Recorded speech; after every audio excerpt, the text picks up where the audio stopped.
আজকে শাবান মাসের শেষ জুমা, শাবান মাসের শেষ জুমা, রমাদান আল মুবারক অর্থাৎ রমজান মাসে পূর্বের জুমা। এটাই শাবান মাসের শেষ। সামনে যে জুমা আসতেছে জুমা, ওই জুমা রমজানেই পড়ে যাবে। এজন্য আমরা ওই জুমা পর্যন্ত যেতে পারবো কি পারবো না একমাত্র কে জানে, আল্লাহ। বহুত মানুষ তো আশা করে বসেছিল, বহুত মানুষের আশা আকাঙ্ক্ষা আরজু তামান্না ছিল রমজানে থাকবে, একসাথে সেহরি খাবে, ইফতারি খাবে এবং দোয়া করবে, ইবাদত বন্দী করবে, তারাবি করবে। ওইরকম বহুত মানুষ তো আপনার আমার থেকে বিদায় নিয়ে গেছে। এরপরেও যদি আপনাদের অন্তরটা না ঘামে, বিশেষ করে এই এক মাসের ভিতরে আপনাদের অত্র এলাকায় বহুত মানুষ মারা গেছে,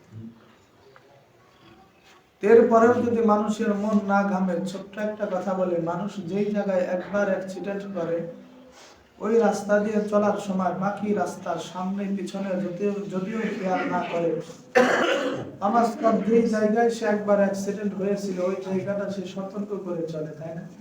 এই জায়গায় আমি একবার পড়ে গিয়েছিলাম বা এই জায়গায় আমি একবার অ্যাক্সিডেন্ট হয়েছিলাম, সামনে পিছনে যদিও সে কোনো পদক্ষেপ না করে ওই জায়গাটায় গিয়ে সে সাবধানের সাথে চলে। ঠিক তেমনি ভাবে আপনার আমার এটা একটা পরীক্ষা, এটা একটা অ্যাক্সিডেন্ট যে আপনার আমার সামনে থেকে আল্লাহ তাআলা বহু মানুষকে নিয়ে যাইতেছে। কারো বয়স বেশি, কারো বয়স কম, বয়সের কোনো তারতম্য নাই। এরপরেও যদি আমরা সতর্ক না হই, এটা দোষ আপনার না আল্লাহ। কোনো ক্ষেত্রে আল্লাহর দোষ দেওয়া যাবে না, কুফরি হবে, গুনাহ হবে। এই জন্য এরপরেও যদি আপনাদের মন না ঘামে, কিছুই করার নাই, তাহলে একটা কথা মনে রাখবেন, সেই সূরাতুল বাকারার ভিতরে আল্লাহ তাআলা বলে দিয়েছেন, খাতামাল্লাহু আলা কুলুবিহিম ওয়া আলা সামইহিম ওয়া আলা আবসারিহিম গিশাওয়া ওয়া লাহুম আযাবুন আযীম।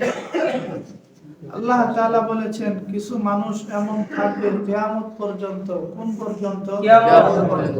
ধরেন আপনি আর আমি তো কিয়ামত পর্যন্ত নাও যেতে পারি, আর বহুত পরেও হইতে পারে বা এখন হইতে পারে, কথা। কিন্তু কিয়ামত পর্যন্ত বলার উদ্দেশ্য হলো যারা কিয়ামত পর্যন্ত আসবে এদের ভিতরে একদল মানুষ থাকবে, কিছু মানুষ থাকবে যাদের কলবের ভিতরে আল্লাহ খতম মোহর মাইরে দিব। নাউজুবিল্লাহ। তো খতম মোহর মেরে দেওয়ার পরে তার কাছে ভালো কথা আর ভালো লাগবে না, যত যাই হোক তার সামনে যেই মারা যাক না কেন তার কিছু আসে যায় না, তার মতো সে চলবে। ওই রকম মন মানসিকতা নিয়ে বর্তমান সমাজে মানুষ আছে না? আছে। জানা যাতে যায় তাও জানে, সিগারেট খাইতে খাইতে যায় ওই জায়গায় ফালায়, তারপরে গুলি কইরা উজরা জানা যায় শরীর খায়। এরকম মানুষ আছে, আমি এই যে রমজানের যারা আদায় দেখছি, সিগারেট খাইতে খাইতে যাইতেছে, অন্তরে কত ভয় নিয়ে সে চলতেছে। সিগারেট খাইতে খাইতে গিয়া ওই জায়গায় যা সিগারেট দুরুম দারুম একটা চান মাইরা যতটুক ফরাইছে বাকিটুক ফালাই দিয়া ওই জায়গায় গিয়ে ওযু করে তারপরে জানাজায় দাঁড়াইছে। ও কি মনে হয় আল্লাহর ওলি?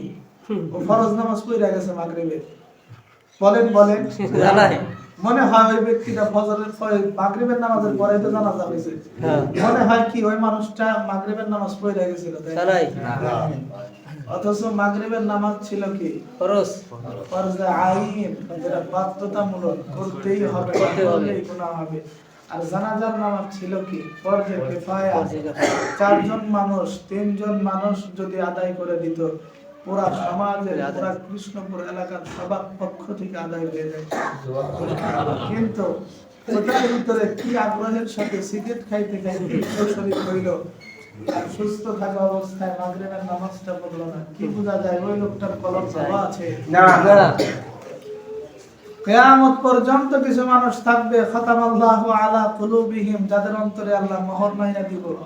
এদিক সেদিক কি হইলো, ডানে বামে সামনে উপরে পিছনে কি হইলো ভ্রুক্ষেপ করার টাইম পাচ্ছে না, সে একা 100। কিন্তু মানুষের ধরার আল্লাহর ধরা হাসপাতাল ব্যবধান, লা ইউআযিবু আযাবাহু আহাদ ওয়া লা ইউসাফাহু আহাদ। আল্লাহ বলেন আমার ধরা কোনো মানুষের ধরার মতো না, আমার আযাব আমার শাস্তি কোনো মানুষের দেওয়া শাস্তির মতো না। অবশ্যই